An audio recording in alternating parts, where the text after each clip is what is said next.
Voltando à gravação, mais uma aula em duas partes, né? Mas até que tá bom, assim, só é a primeira vez que eu clico no botão errado, né? É a terceira vez que a gente cai no meio da aula, mas é a primeira vez que é culpa minha.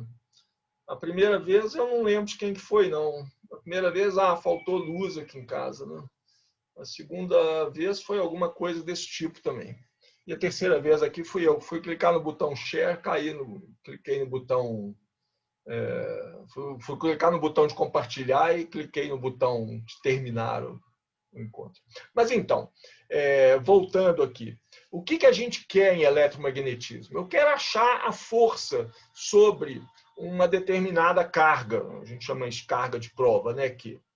Aí eu preciso de uma expressão para a força, né? Eu preciso saber qual que é a força. A gente tem uma expressão para a força em termos do campo elétrico e do campo magnético, né? Que é a força de Lorentz lá. Mas vamos olhar isso da forma inversa. Vamos olhar a partir dessa equação que está aqui, que é a equação para o quadrivetor potencial. Estou querendo convencer vocês de que resolver essa equação aqui é suficiente. Tá? Então, eu suponho conhecidas, né, as fontes do campo eletromagnético, o J mil. Eu tenho uma densidade de carga, uma certa densidade de carga, certa densidade de corrente, né, e eu tenho uma carga Q, que é a minha carga de prova, nas proximidades. Quero saber qual que é a força sobre essa carga aqui. Bom, então eu falo com vocês, você conhece a densidade de carga e a densidade de corrente, então você conhece o quadrivetor densidade de corrente, JμI.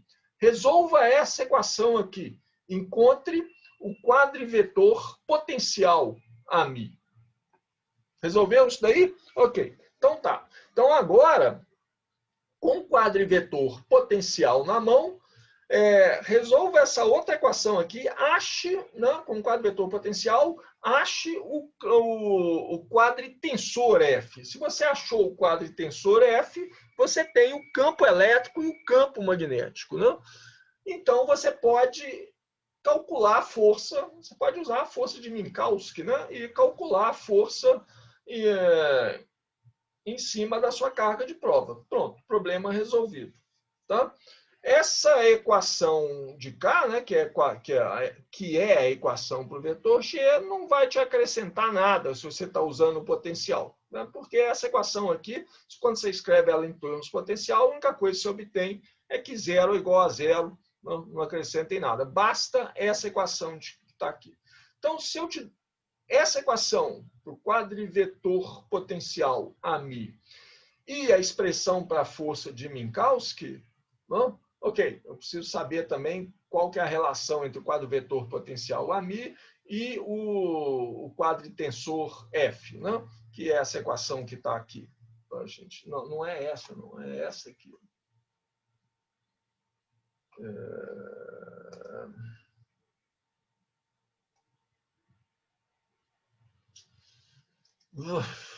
Essa aqui, ela aparece lá atrás também. Né? As componentes do F mini em termos do quadrivetor A. Eu achei o quadrivetor A, né? Daí eu acho, simplesmente fazendo derivadas, o quadritensor F. Com o quadritensor F, eu sei calcular a força de Minkowski, eu tenho a força sobre a minha carga aqui. Ok? Então, a camiseta a ser feita, né, completa, é essa equação de K, tá? Essa equação de K, a equação que me dá o quadritensor F em termos do quadripotencial A e a força de Minkowski, ok? Isso aí é completo, é todo o eletromagnetismo nessas equações daí. Ok, gente, vou terminar, né? Disse hoje a aula de hoje é um pouco mais curta, né? Eu tentei encurtá-la um pouco mais, mas não deu certo, não. Vou recomendar mais alguns problemas, mas vocês não precisam se preocupar com eles agora, não. Como eu disse, eu estou falando sério, tá? É diversão para as férias. E é diversão mesmo, porque são problemas gostosos de fazer. Você sabe o que fazer. é o problema, vou falar em termos da quarta edição, né? Eu acho que na terceira edição é um número a menos, ou um número a mais, é um número a menos, tá? Mas tem a correspondência, né, no solucionário, que eu tenho certeza que todo mundo tem, tem a correspondência. Esse problema 1253 é você deduzir a equação de continuidade, né, a equação de conservação de carga, a partir da equação de Maxwell expressa em termos do quadritensor F. Tá? Diversão, olha aí. Né? O problema 1254 é esse que é importante para a aula de hoje, né? Que é mostrar que a equação para o vetor G pode ser escrito em termos como essa equação aqui. Pode ser escrita em termos só do vetor F. Né? Essa equação de K se resume a isso. Isso aqui é o 1257 que eu escrevi aqui. Não, 1257 é mostrar que zero é igual a zero. Eu chego lá nele. Então, é isso aqui. O 1254 é essa passagem que está aqui, o problema 1254. É essa passagem aqui. Então, mais problemas aqui. O 1255, eu já mencionei ele, não lembro se foi na aula passada ou na aula anterior, ele é a gente achar o significado do termo μ igual a zero da força de Minkowski. Né? O significado dos termos com μ igual a da força de Minkowski envolve um quadrivetor. Né? A força é um quadrivetor que tem as componentes 0, 1, 2 e 3. As componentes 1, 2, 3 saem a força de Lorentz, né? Que mostrar que elas são equivalentes. Tem a componente 0, que o problema 1255 é achar qual o significado da componente 0. Acho que eu mencionei lá. Né? É o fato de que a energia ganha pela carga é o trabalho feito sobre ela pelo campo elétrico só. Né? O problema 1257 é aquilo que eu falei ali agora, né? É mostrar que a equação para o quadritensor G é redundante quando você escreve ela em termos do potencial A, porque vai dar o lado esquerdo vai dar zero e isso tem que ser igual a zero pelo lado direito. Né? Então, ela não te ajuda a calcular o vetor A, ela não acrescenta nada. E, finalmente, o problema 1259, que não tem... Bom, se vocês não tiverem... Eu já falei a solução de todos esses aí, né? Os 53, 54, 55, 57, a gente já sabe onde que a gente vai chegar. O 1259, eu acho que tem resposta nele também, mas ele é legal porque ele faz uma coisa que a gente não fez hora nenhuma aqui. Ele te pede para escrever a matriz de transformação de Lorentz para uma velocidade relativa entre dois referenciais que não está só na direção x, ela tem componentes x e y. Né? Eu tenho uma velocidade, a velocidade v entre os dois referenciais, ela é um vx na direção x mais um vy na direção y. Por que isso é legal? Por que eu acho esse problema legal? Porque a gente está usando falamos isso, né? Falar, a matriz de transformação de Lorentz é legal porque todos os quadrivetores e quadritensores se transformam segundo ela, e aí a gente mostrou isso para um caso particular, né, em que a velocidade relativa entre os dois referenciais era ao longo do eixo x. Tudo bem, eu posso sempre orientar um dos meus referenciais de maneira que o eixo x seja ao longo da velocidade relativa entre os dois referenciais. Às vezes isso pode não ser conveniente. Não? Então, o caso do problema 1259 é um desses casos. Você tem uma velocidade relativa entre os dois referenciais que tem componentes x e y. E aí a gente pede para escrever qual que é a matriz de transformação de Lorentz para um caso assim. Então, é legal, né? Porque a gente aprende a realmente ir para um caso geral. Ok? Então, esses 5 problemas aí é o que a gente pode, se a gente estiver entediado, se vocês estiverem lá sem o que fazer nas férias, né? Manter o cérebro ocupado. O cérebro precisa de treinamento também, não é só músculo, não, né? Então, vai na academia de manhã, faz um pouco de ginástica, ou vai correr na rua de manhã, de tarde, você faz um problema desses. Olha só, pronto, acabou as férias. Gente, isso aí termina a matéria. Tá? terminamos tudo. Olha só, a gente viu um livro inteiro, não é legal? O Daniel Haas pensando assim, existe solucionário? Ah, sei que você não sabia, né? Que não tem um solucionário. Não tenho mais ilusões. Assim, são poucos livros que não tem solucionário, né? Tem que disponível na internet, tem que ser um livro muito novo ou muito pouco usado. Né? Ok? Não tem nenhuma nota ainda. Todas as notas vão sair, não vai sair nenhuma nota parcial, vai sair a nota total. Ok, talvez saia a nota parcial das provas. Já praticamente, eu vou fechar hoje ainda, eu fecho o outro curso que eu estou dando, né, de laboratório lá, corrijo as provas finais deles e aí vou corrigir as de vocês. Não, gente, não tem.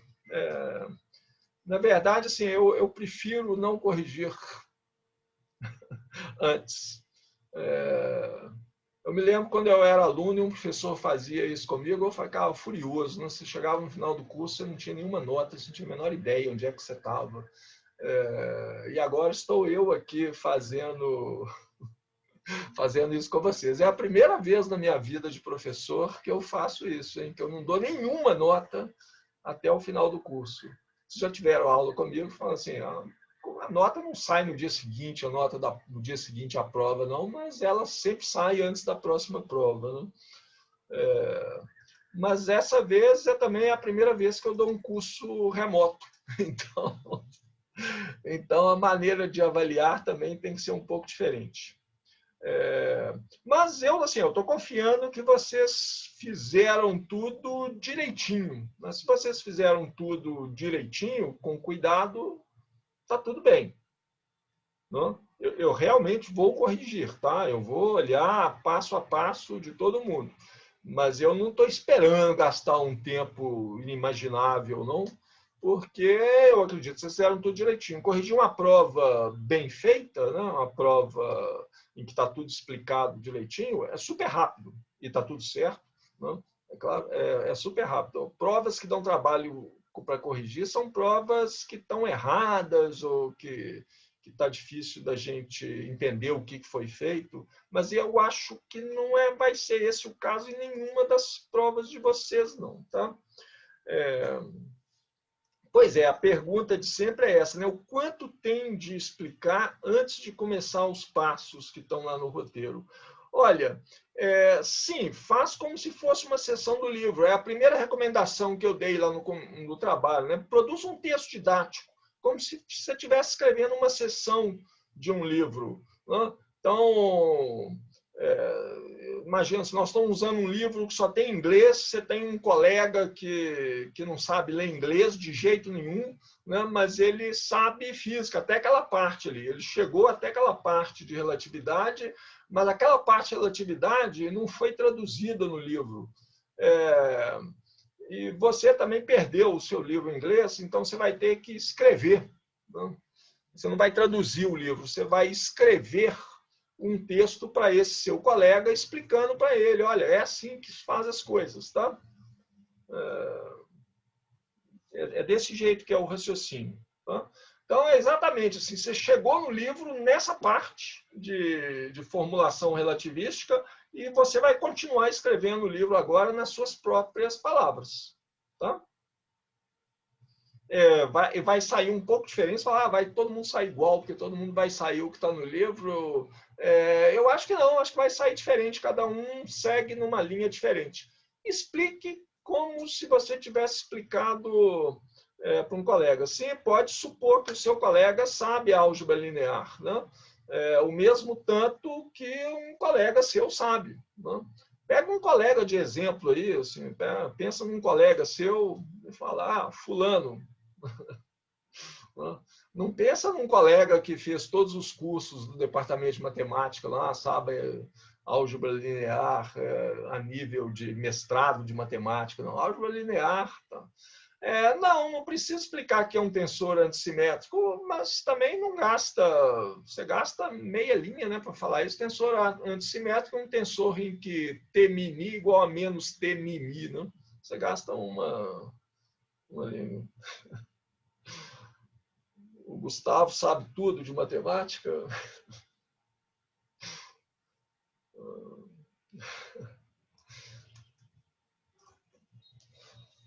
Bom, gente, ok? Então, assim, eu quero realmente que vocês definam o quanto que vocês têm que explicar. Olha só, vocês estão aprendendo, não é só física aqui, não, né? Vocês estão aprendendo a expor coisas para os outros, a explicar quais são as coisas. Como eu falei, assim, seja que caminho vocês tomarem na vida, assim, um caminho acadêmico, virar pesquisador, professor, ou for fazer outra coisa completamente diferente, né? Assim, tem muita gente que faz física e depois vai para o banco, né? Trabalhar no mercado financeiro. Mas mesmo se for esse o seu caso, você vai ter que explicar as coisas para a gente. Olha só, a gente tem que investir nessa coisa aqui, por quê? Por isso, por isso, por isso. Então, seja o que for que vocês forem fazer no futuro, vocês têm que saber explicar, né, o que vocês estão pensando de uma forma didática. E essa prova, esse trabalho, serve para isso também, ok? Para desenvolver essa capacidade de explicar de uma forma didática.